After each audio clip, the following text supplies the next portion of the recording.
Welcome to our channel Chandra's kitchen. నేను ఈరోజు మీకు గోధుమ రవ్వ దోశలు చేసి చూపిస్తానండి. ఇన్స్టెంట్గా వితిన్ సెకండ్స్లో చేసుకోవచ్చు. కావాల్సిన ఇంగ్రీడియంట్స్ గోధుమ రవ్వ, ఇది బియ్యం పిండి అండి. ఒక టేబుల్ స్పూన్ అంటే 2 టేబుల్ స్పూన్స్ అయితే సరిపోతుందండి ఈ కప్పు రవ్వకి. ఒక కప్పు కర్డ్ అండి. దీనిలో కర్డ్ కానీ లేదంటే మీరు చిక్కటి బటర్ మిల్క్ అయినా తీసుకోవచ్చు అండి, ఏదైనా పర్వాలేదు. ఇప్పుడు దీన్ని ఏం చేద్దామంటే నానబెట్టుకుందామండి. ఒక బౌల్ తీసుకొని, ఇప్పుడు నేను ఒక బౌల్ తీసుకున్నానండి. దీనిలో ఈ గోధుమ రవ్వ వేసేసి కర్డ్ వేసేసి మిక్స్ చేసుకుందాం. దీనిలో కొంచెం వాటర్ వేసుకోవాలండి. కర్డ్ వేసుకున్నాను కాబట్టి, అదే మీరు బటర్ మిల్క్ అయితే అవసరం లేదు.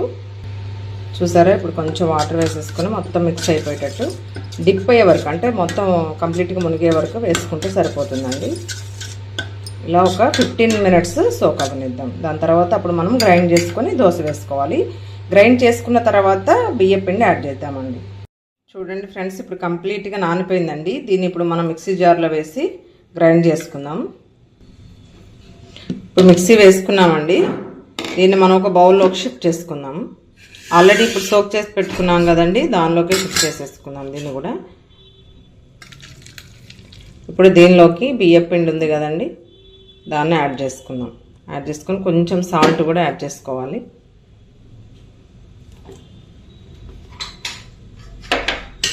కంప్లీట్గా మిక్స్ చేసుకొని ఒక స్పూన్ సాల్ట్,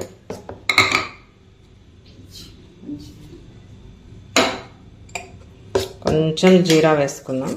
జీరా వేసి మిక్స్ చేసుకుందాం. జీరా కూడా ఒక స్పూన్ వేసుకుందామండి. ఇది కూడా కంప్లీట్గా మిక్స్ చేసుకొని ఇప్పుడు పాన్ పెట్టి దోశ వేసేసుకుందాం. ఇప్పుడు పాన్ ఎడెక్కిందండి, దోశ వేసేసుకుందాం. ఇది ఎంత పలుచగా అంటే అంత పలుచగా వస్తాయండి. తిగ్గా అయినా వేసుకోవచ్చు, పలుచగా అయినా కూడా వేసుకోవచ్చు. ఇప్పుడు ఆయిల్ వేసుకుందాం. చాలా స్మూత్గా ఉంటాయండి, ఎందుకంటే మనం కర్డ్లో సోక్ చేసాం కాబట్టి, నానబెట్టాం కాబట్టి చాలా టేస్టీగా ఉంటుంది. హెల్త్కి కూడా మంచిదండి. ఇలా గోధుమ పిండి కన్నా కూడా ఇలా గోధుమ రవ్వతో చేసుకోవడం చాలా మంచిదండి హెల్త్కి.